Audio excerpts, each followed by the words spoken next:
बंधू खरातच्या जो सध्या प्रकरण सुरू आहे त्यामध्ये आज एक व्हिडिओ व्हायरल होतोय त्यामध्ये तुम्ही त्यांच्या पाया पडताय. काय आहे का भोंदू बाबाचा आम्ही निषेधच करतो, त्यांचं समर्थन कधीच करू शकत नाही.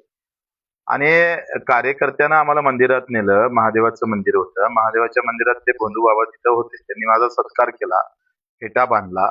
आणि काय म्हणतात त्याला, आता एक कोणताही वरिष्ठ माणूस आमच्या वयापेक्षा जास्त आहे तर ते आपली संस्कृती आहे, आपण पाया पडतोय. ते झुकून आपण असं फक्त त्याला एक काय म्हणते मान सन्मान म्हणून. तर ते 4 एक वर्षाच्या अगोदरची गोष्ट आहे. मी आता ते पाहतो, 2 वर्ष नाही, 4 वर्ष अगोदरची गोष्ट आहे. त्या कार्यकर्त्यांना आग्रस्त नेला आणि समाजाचं मन राखावं लागतं कधी कधी. आम्हाला माहित असतं का हा बाबा कामाचा नाही, हे सगळं धुताण आहे, पण समाज मन नाराज झाला नाही पाहिजे म्हणून एक आम्हाला जपावं लागतं. वास्तविक ते कठोरपणा आपण घेतला पाहिजे. त्यानंतर नक्की आम्ही ते घेत राहू, त्याचा आम्ही निषेधच करतो. मला एक प्रश्न विचारायचा आहे मीडियाले, म्हणजे तुम्ही किती मीडियावाले भारी लोक आहे, बनमाश म्हणणार नाही कारण मग तुम्ही आधी उलट्या बातम्या टाका. तर तुम्ही फडणवीस साहेब तिथे गेले, त्यांना विचारलं का तुम्ही? अमित शहा तिथे जाऊन आले, त्यांना विचारलं का तुम्ही? ते तुमच्यात ते मर्दांगी येत नाही, त्यांना फोन लावून विचारायला पाहिजे. शिंदे साहेब तिथे गेले, ते विखे पाटील तिथे गेले, ते कोणत्या शिड्या बाहेर काढायच्या हे बीजेपीनंच ठरवलं. मीडिया तेवढ्याच बरोबर बाहेर काढतं. व्यवस्थित बीजेपी व्यवस्थित कार्यक्रम राबवतोय आणि मीडिया तिथं जाऊन बरोबर ते तेवढ्याच. आता 300 कॅशर व्हिडिओ आहे तिथे जवळ. मग ते फक्त बीजेपीच्या संबंधित येत नाही. तुम्ही सांगा, जयंतराव पाटील गेले तिथे, तिथे विखे पाटील पण आहे बसलेले, त्याला विचारलं का तुम्ही? बच्चू कडू आहे गरीब माणूस, त्याला कसं बदनाम करता येईल हा अजेंडा तिकूनच आलेला आहे बीजेपीच्या पार्टी कार्यालयातून. त्याच्यानं फक्त मी गेलो काय, सत्कार झाला काय, तर व्यवस्थित बदनाम करण्याचा प्रयत्न होत आहे. वास्तविक अशा भोंदूबाबूच्या, मी तर माझं लग्न 2 ऑक्टोबर गांधी जयंती लावलं जेव्हा 12 मास होते. सगळे पंडित म्हणे या दिवशी लग्न करणं म्हणजे उचित नाहीये. आम्ही या प्रवृत्तीतले माणसं आहे. मग किती डाव दाखणार भोंदूबाबाला तुम्ही? रोज सुरू आहे तुमचं, म्हणजे सकाळपासून 10वा दिवस आहे आता. एवढ्या जर आत्महत्या दाखवल्या असत्या ना मीडियानं, कदाचित त्याच्यावर वाचा फुटला असता. तुम्हाला काहीतरी सांगत होते ते थोडं ते आवाज. काय माहित मला, काय 4 वर्ष अगोदर काय काल काय भाजी खाल्ली माहित नाही माणसाने, त्याच्या अगोदर तो काय सांगत होता कोणाला माहित आहे.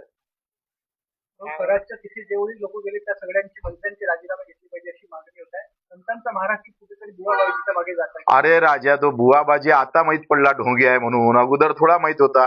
आसाराम बापूच्या भेटीला मोदीजी पण गेले ना. ते तर तो एक तर बीजेपीचे 4 मोठे नेते नाचताना आहे बा आसाराम बापू सोबत.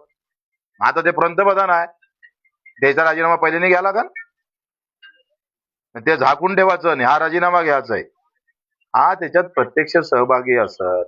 कोणासोबत कोणाचा फोटो निघतं, कोणी जातं दर्शनाला, म्हणून त्याला तुम्ही आरोपीच्या पिंजऱ्यात टाकत, चुकीचं आहे ना ते. भाजपचे मंत्री व्हा नंतर भेटा असे ते बंधू खरात तुम्हाला बोलले असं आता 4 वर्ष अगोदर मला वाटतंय तेव्हा तर मी उद्धव साहेबांचे मंत्री झालो होतो. त्याचं पुरं निदानच चुकीचं निघालंय. त्यांनी सांगितलं भाजपचे मंत्री व्हा आणि पुन्हा मला भेटायला या असं बोलले ते. पण आम्ही काही कसं आहे, तो अपघात आहे, ऍक्सिडेंटली आम्ही तिथे गेलो, म्हणजे मला माहितही नाही तिथं खरात आहे म्हणून. पण तिथे महादेवाचं मंदिर आहे, तो कार्यकर्ता आग्रह करत होता आणि मग आम्ही तिथे गेलो. आता कार्यकर्ता आहे म्हटलं का त्याला मान सन्मान द्यावं लागतं कधी कधी, बरेचदा असं होतं पण. आणि तिथं ते निघाले, त्यांनी सत्कार केला, हा काही माझा चूक नाहीये. मला असं वाटतं ते काही माझी काही चूक नाहीये. पण त्याला टार्गेट करून आम्हाला बदनाम करण्याचं काम भाजपची जी टीम आहे ते व्यवस्थित काम करत आहे. त्यांना हे दाखवा लागेल मोदी साहेबांचे फोटो वेळ आली तर, ते कशा पद्धतीनं समोर गेले, आसाराम बापूस बाबत ते काय बोलत होते. फडणवीस साहेबाचाही फोटो आहे, दाखवू? हे आहे, हे चंद्रकांतजी उच्च शिक्षण तंत्र मंत्री आहे, उच्च शिक्षण मंत्री आहे. हे आहे. मग याला प्रश्न विचारला का तुम्ही? हे फडणवीस साहेब आहे, हे त्यांचा, यांना प्रश्न विचारला का तुम्ही? नाही विचारत. मग गरीब मरा आहे, बच्चू कडू गरीब पार्टीतला माणूस आहे, याला जितकं खदाडता येईल तेवढं खदाडा. हे फडणवीस साहेब पुन्हा आहे, उभे असताना एक बसलेला आहे. आता अधिक खुद्द आहे भाऊ, काढ रे. हे जयंतराव पाटील आहे आणि हे आहे शाह साहेब, अमित शाह साहेब. इतक्या दुरून आले ते. भेटाले आणि चंद्रकांत पाटील आहे. हे धनंजय मुंडे साहेब आहे आणि हे पुन्हा नार्वेकर आहे, मिलिंद नार्वेकर. आता हे कसं आहे का मी यांना दोष देत नाही. भेटीला जाणं म्हणजे काही गुन्हा नाही आहे.